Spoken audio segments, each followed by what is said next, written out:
Hello, this is Ed Thiesen from MMA Collector. Every week I will bring in a new piece of memorabilia from my personal collection and even bring in a few collector friends with some of theirs.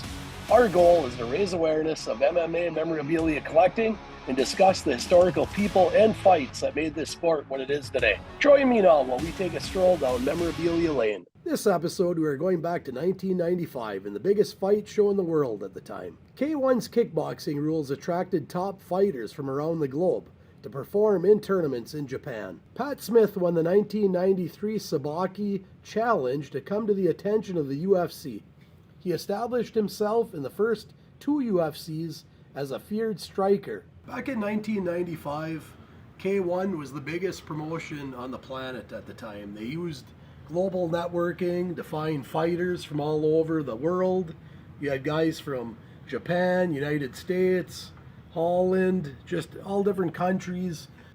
By 1995, Smith made an appearance in K-1 where he met Japan's Musashi, where he lost in round 2 by a head kick. They all brought these guys together to fight in shows over in Japan.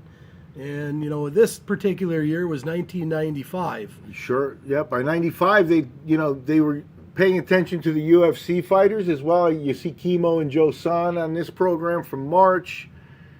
And this is the follow-up to that tournament.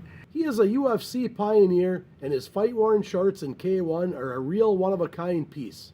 Pat Smith also, I believe, here at the Revenge 2 also had a match. So they were paying attention to UFC fighters, but they were the biggest stage for sure. And, Pat competed in the K-1 Grand Prix. He lost that, but he must have made a good enough impression that they invited him back to this show called K-1 Revenge, where he fought Musashi in this event. And I'll flip to the page where we'll get to him and Musashi's fight. Right there. Right here with that be Pat Smith and Musashi. Yep, and I understand that we promised something fight worn, Ed, and that you do have the shorts from this, and this is rare stuff now. K-1, Japan, and kickboxing, but you've got the shorts. How'd you come about this, and where are they? Let's get the bust out here. I'm going to bust them out right now. Okay, these are the shorts that he wore in that event, and he actually gifted these shorts to a good friend of his at the time, Mark Hall, and Mark and him both fought on a Japan U event pretty much right after this event. It was actually in 96. This one was 95, but 11, 18, and 96. And he signed him, Patrick Smith, from the Headhunter to Mark, my good friend. And that was actually Mark Hall, who was also a UFC veteran of the UFC. For sure. 7. I think maybe, was he in 2 of them? But I think he fought a couple of times. He beat Koji Kitao, a Japanese person, got him some fights in the UFC. So let's clean this up here.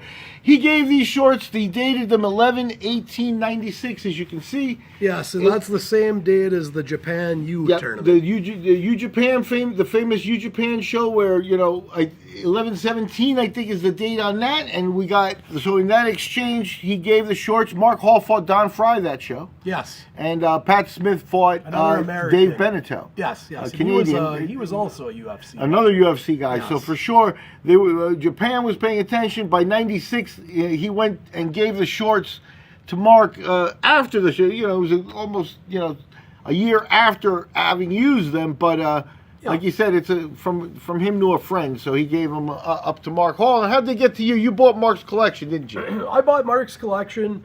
There was a third party in between us, but and it came with several different things, and I'm hoping that on a future episode I can show something really cool of Mark Hall from his UFC 7 debut. We lost Pat too soon, and we don't want this MMA forefather forgotten. Patrick Smith is no longer with us, and for that, the MMA world should remember.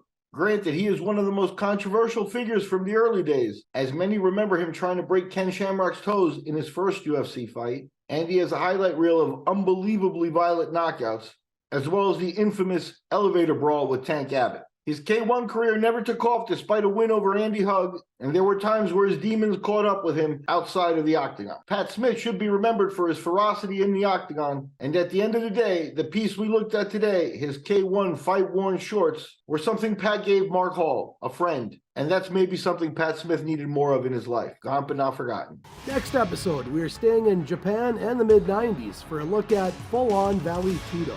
If you enjoyed our video, take a moment to like and share, and subscribe to the MMA Collector on YouTube and join our collector community.